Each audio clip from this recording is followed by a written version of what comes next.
El sufrimiento no es en vano. Nancy DeMoss Wolgemuth dice que el sufrimiento de Jesús tenía un propósito. Consumado es. Ese es el mensaje. Es el mensaje que Jesús nos dio desde la cruz, mientras entendía que el sacrificio había sido pagado, que la ira de Dios contra el pecado, la ira justa de Dios contra el pecado, la santidad de Dios, la justicia de Dios, había sido completamente satisfecha. El sacrificio había sido hecho una vez y para siempre, y había sido consumado. Estás escuchando Aviva Nuestros Corazones con Nancy DeMoss Wolgemuth, autora de El cielo gobierna, en la voz de Patricia de Saladín. Hoy, 29 de marzo de 2024.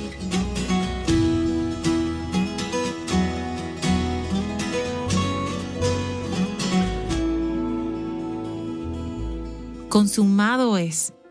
¿Por qué dijo Cristo esa frase en la cruz? Esa afirmación suena tan segura, tan definitiva, porque lo es.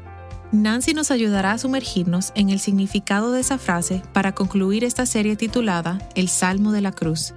Si te perdiste alguno de los episodios hasta ahora o quieres volver atrás y escucharlo, puedes escucharlos en nuestro sitio web avivanuestroscorazones.com o en las plataformas digitales. Si leemos solo la mitad del Salmo 22, pudieras decir: ¿y qué en este mundo pudiera haber de bueno acerca de este viernes en particular, el día en que el Hijo de Dios, que no tenía pecado, fue crucificado por pecadores y murió? Pero lo que hace santo o bueno este día es el hecho de que Él lo hizo por nuestros pecados y que Él no permaneció en aquella cruz. Antes de que volvamos al Salmo 22, permíteme leer en Isaías 53, ¿qué capta acerca de esto? Isaías capítulo 53, los versículos 10 y 11 dicen: Pero quiso el Señor quebrantarle, sometiéndole a padecimiento, cuando Él se entregue a sí mismo como ofrenda de expiación. Él fue muerto, pero hay algo más allá de la muerte.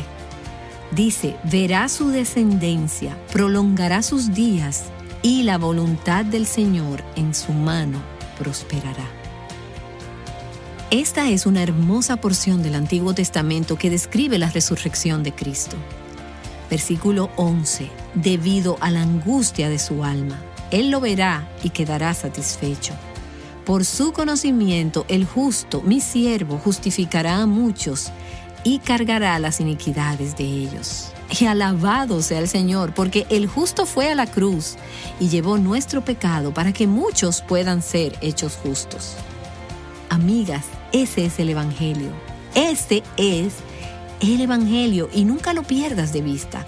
Nunca permitas que pase un día de tu vida en que no te prediques el Evangelio a ti misma y que recuerdes que hemos sido hechas justas porque el justo sufrió en nuestro lugar.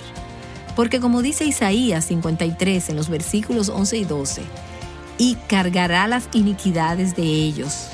Por tanto, yo le daré parte con los grandes, y con los fuertes repartirá despojos, porque derramó su alma hasta la muerte, y con los transgresores fue contado, llevando él el pecado de muchos e intercediendo por los transgresores. Si tu confianza está basada sobre cualquier cosa o sobre cualquier esperanza que no sea Jesucristo, en realidad no tienes ninguna esperanza. No tienes ningún suelo firme en el que apoyarte.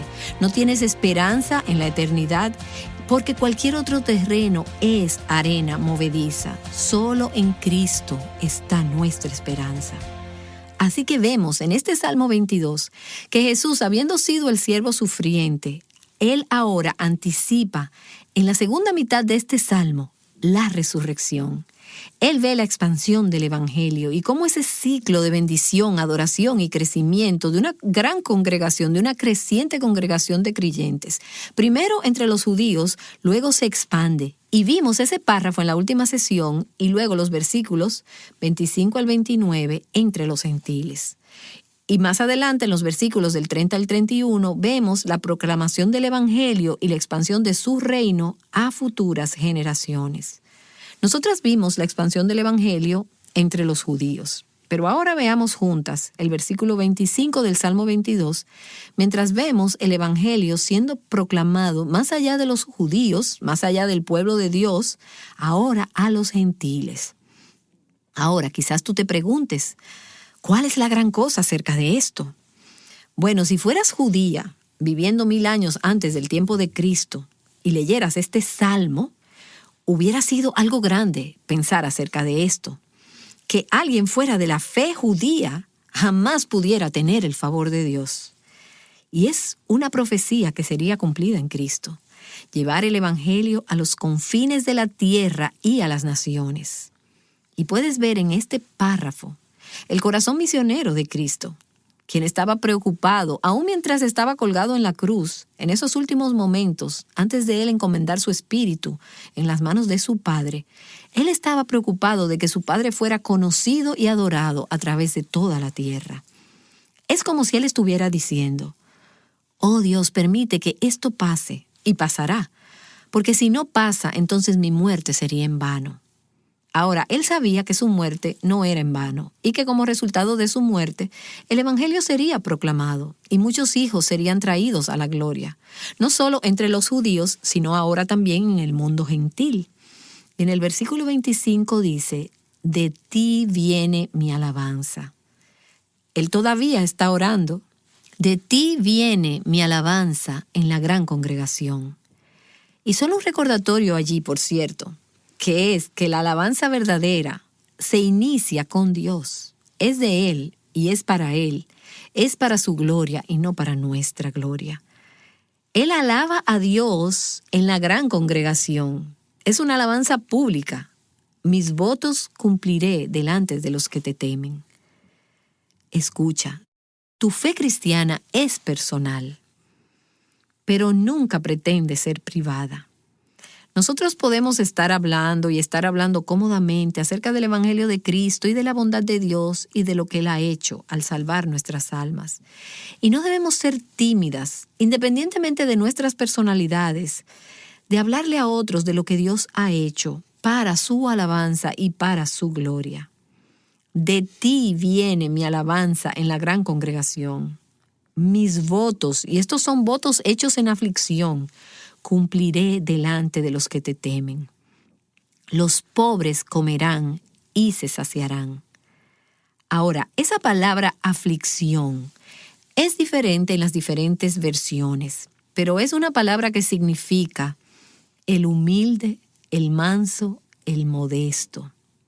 Charles Spurgeon dice acerca de esta frase, el pobre de espíritu encuentra en Jesús un banquete para satisfacer su corazón. Él es el pan de vida, el pan del mundo que fue dado por la vida del mundo, quien satisface el hambre más profunda y los deseos más profundos de nuestra alma.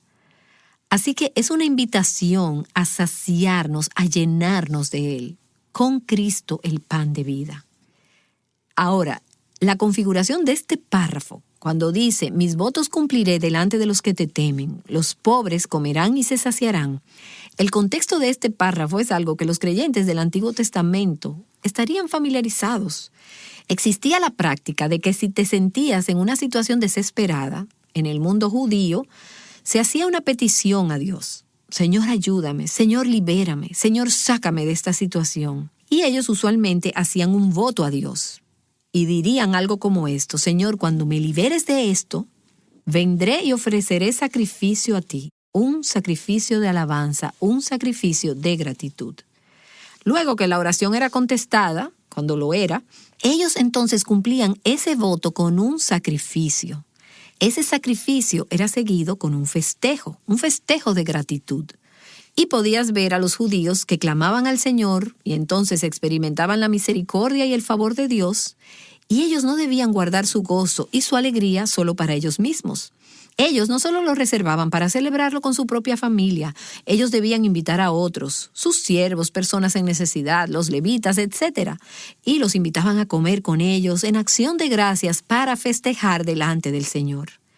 Y puedes leer sobre estas festividades en Levítico, capítulo 7, en Deuteronomio, capítulo 12. Y pienso que esto es lo que Jesús y los salmistas tenían en mente mientras hablaban sobre cumpliré mis votos delante de los que te temen. Los afligidos, los humildes, los modestos, los mansos comerían con él y estarían satisfechos. Y él está diciendo, tú has venido a mí, me has liberado, ahora cumpliré mis votos. He hecho el sacrificio. Ahora yo voy a invitar a otros que están en necesidad a esta fiesta para disfrutar conmigo. Él le dice a la congregación lo que Dios ha hecho para con él y entonces los invita para que le acompañen a dar gracias.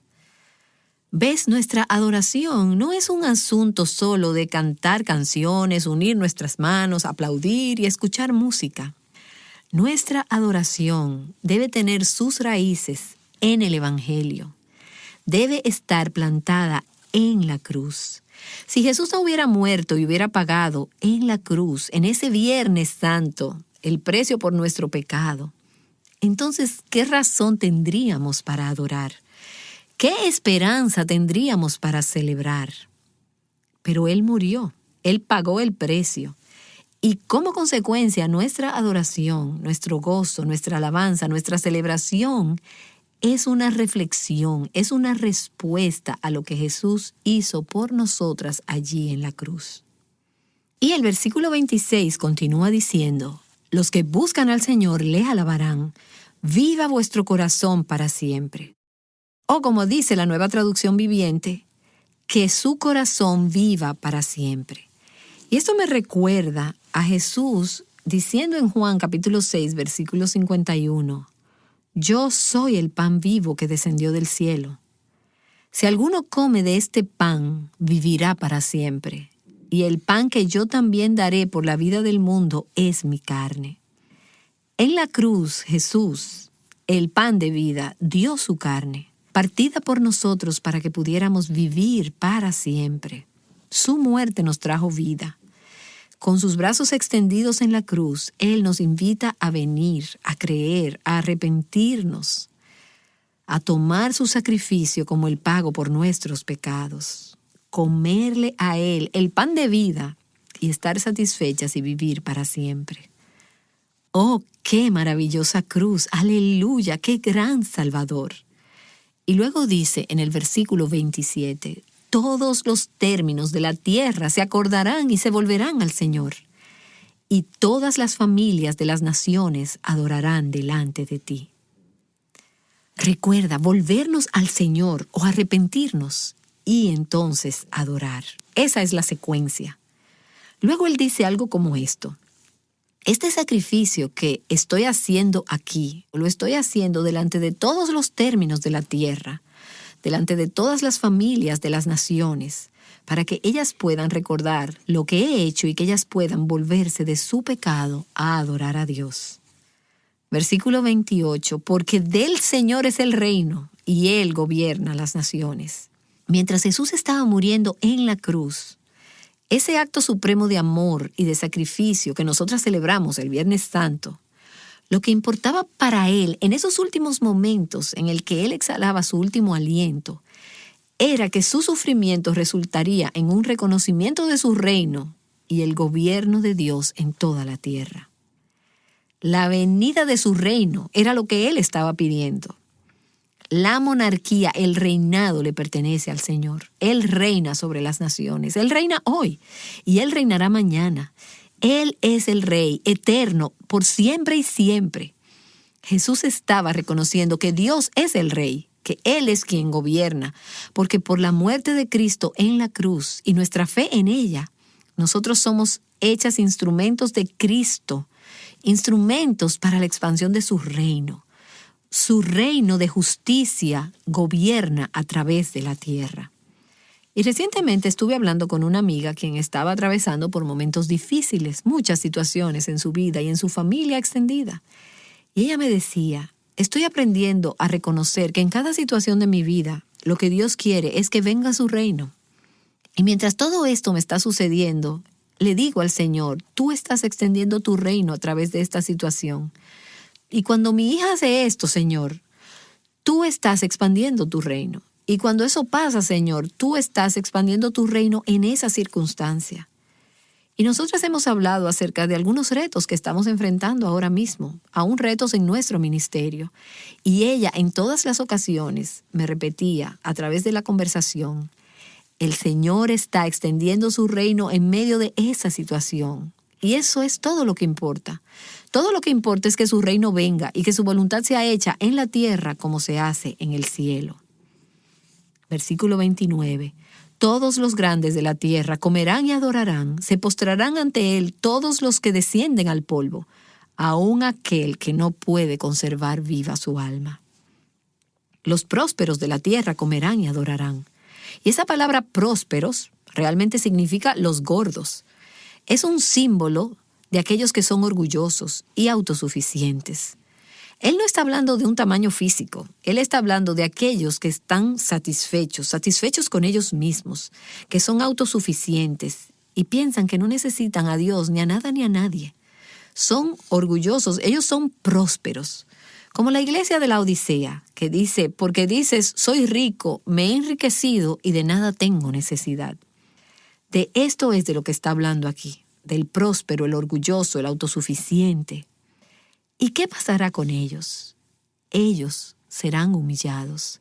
Ellos se unirán a los humildes, a los pies de Dios en adoración y al banquete de Cristo, comiendo y siendo satisfechos. Todos aquellos que se humillen al polvo se arrodillarán delante de Él. Y Jesús habló antes en este salmo acerca de humillarse hasta el polvo de la muerte, diciendo que aún en la muerte hay esperanza por lo que Cristo ha hecho en la cruz. Así que la proclamación del Evangelio y la expansión de su reino toma lugar primero entre los judíos y luego entre los gentiles y hasta los confines de la tierra. Todas las naciones de la tierra vendrán y doblarán sus rodillas delante de Él. Estos que son orgullosos serán humillados y le adorarán. Esos que son autosuficientes y los que están muriendo encontrarán esperanza por lo que Cristo ha hecho. Es la expansión del Evangelio que hace la diferencia. Es lo que hace toda la diferencia del mundo para cada persona en este mundo. Y como si eso no fuera suficiente, llegamos a los versículos 30 y 31, donde vemos la expansión del Evangelio y la expansión del reino de Dios a futuras generaciones, a aquellos que aún no han nacido. Versículo 30. La posteridad les servirá. Esto se dirá del Señor hasta la generación venidera. Vendrán y anunciarán su justicia a un pueblo por nacer. Ahora, esto es, por cierto, una poderosa defensa para la predicación y la proclamación del Evangelio. El Evangelio no está destinado para ser solo de nosotras y gozar de nuestra salvación. Estamos llamadas a proclamarlo, a compartirlo, a contarlo a la generación venidera, a los que aún no han nacido. Proclamar su justicia. Y otro significado de esa palabra es su liberación. Nosotras estamos para proclamar su salvación y su liberación a la generación venidera. Y por cierto, estamos leyendo este Salmo 22 que fue escrito 1000 años antes del tiempo de Cristo. Pero es un salmo profético acerca de él. Y aquí vemos una imagen de Cristo en la cruz orando, no solo por los que vivirían en su tiempo, sino por aquellos que todavía no habrían nacido y que creerían en Él como resultado de lo que Él hizo en ese día santo. ¿Recuerdas en Juan capítulo 17, versículo 20, donde Jesús hace esa oración sacerdotal justo antes de que fuera llevado a la cruz y dijo algo similar? Mas no ruego solo por estos, sino también por los que han de creer en mí por la palabra de ellos. Es el testigo de la fe pasado después de la muerte de Jesús, de los judíos a los gentiles, en la medida en que los discípulos llevaban el Evangelio a todo el mundo conocido. Son ellos diciéndoles a sus hijos y a los hijos de sus hijos, y luego a sus hijos, y ahora, múltiples generaciones después, alguien nos pasó ese bastón a nosotras. Alguien nos dijo, alguien nos proclamó el Evangelio a nosotras. Y estoy tan agradecida por padres que me proclamaron el Evangelio cuando era una niña pequeña, y porque el Espíritu Santo abrió mis ojos y produjo arrepentimiento y fe para creer en Cristo como mi Salvador. Y mi meta en esta vida es hacer todo lo que sea necesario para contar a la generación venidera acerca del Evangelio de Jesucristo. quiero proclamarlo a aquellos que están vivos y a aquellos que serán sus hijos y sus nietos para que ellos lo pasen a la siguiente generación y a futuras generaciones. Nosotras tenemos la responsabilidad no solo de evangelizar nuestra generación, sino de evangelizar la siguiente generación. Contarles a tus hijos, contarles a los pequeños. El porcentaje de la generación actual joven que cree en Cristo es mucho menor de lo que fue en mi generación. Y pueden existir diferentes razones para esto, pero una de las razones seguras para esto es que no hemos sido lo suficientemente fieles en proclamar a la generación venidera la justicia, la liberación y el Evangelio de Cristo. ¿Cuál es el mensaje? Bueno, vemos el contenido del mensaje en la última frase del Salmo 22. Anunciarán que Él ha hecho esto. Y esa frase puede ser traducida como consumado es. Ese es el mensaje. Es el mensaje que Jesús nos dio desde la cruz mientras entendía que el sacrificio había sido pagado. Que la ira de Dios contra el pecado, la ira justa de Dios contra el pecado, la santidad de Dios, la justicia de Dios, había sido completamente satisfecha. El sacrificio había sido hecho una vez y para siempre y había sido consumado. El plan de redención se había cumplido. No quedaban más ofrecimientos de sacrificios, no más ovejas traídas y ofrecidas sobre el altar cada vez que alguien pecaba. El sacrificio había sido hecho. El sacrificio había sido pagado. El evangelio cumplido. Y fue en ese momento en el que él clamó, consumado es. La cortina, el velo que separaba al hombre de la presencia de Dios en el lugar santísimo, ese velo fue rasgado en dos, de arriba hacia abajo, abriendo el acceso de los pecadores, quienes vendrían a través de Cristo ante la santa presencia de Dios. Consumado es el punto crucial, el día de toda la historia de la humanidad. El Señor lo ha hecho, consumado es. Ese es nuestro mensaje, el poder conquistador del Salvador en la cruz. Así que en este último párrafo del Salmo 22, nosotras somos recordadas de que el sufrimiento de Cristo tuvo un propósito. No fue en vano, fue fructífero y ha dado como resultado la salvación a los pecadores y que la gloria y la adoración sean dadas a Dios alrededor de todo el mundo, judíos, gentiles y una generación tras otra. Es un recordatorio que nuestro sufrimiento como seguidores de Cristo también tiene un propósito. Es fructífero. El sufrimiento de los escogidos de Dios es parte de su plan de redimir al mundo y de establecer y extender su gobierno sobre las naciones y sobre futuras generaciones. La Biblia ESV de estudio en inglés dice en este punto: la historia personal del pecador sobre el problema y su vindicación es parte de la gran historia de la obra redentora de Dios en el mundo. Y mientras estaba estudiando este salmo, meditando en él en estos días pasados, escribí esta oración. Oh Señor, haz que mi vida sea un himno ininterrumpido de alabanza que resuene en las generaciones venideras. Manténme fiel en la carrera todo el tiempo hacia la meta, para tu gloria y por amor de tu nombre. Y de esto es que se trata. Entender y hacerlo personal en nuestras propias vidas, la muerte de Cristo en la cruz.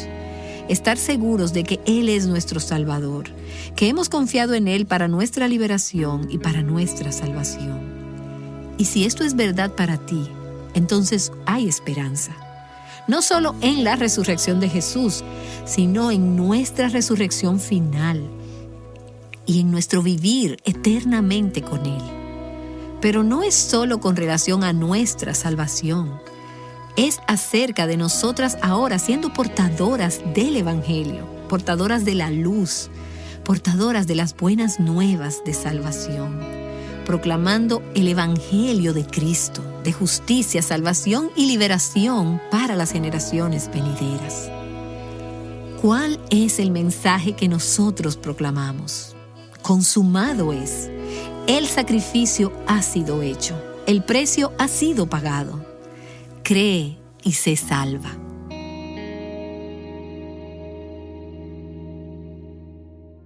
Que Cree y sé salvo. Hoy, Nancy DeMoss Wolgemuth concluyó la serie El Salmo de la Cruz.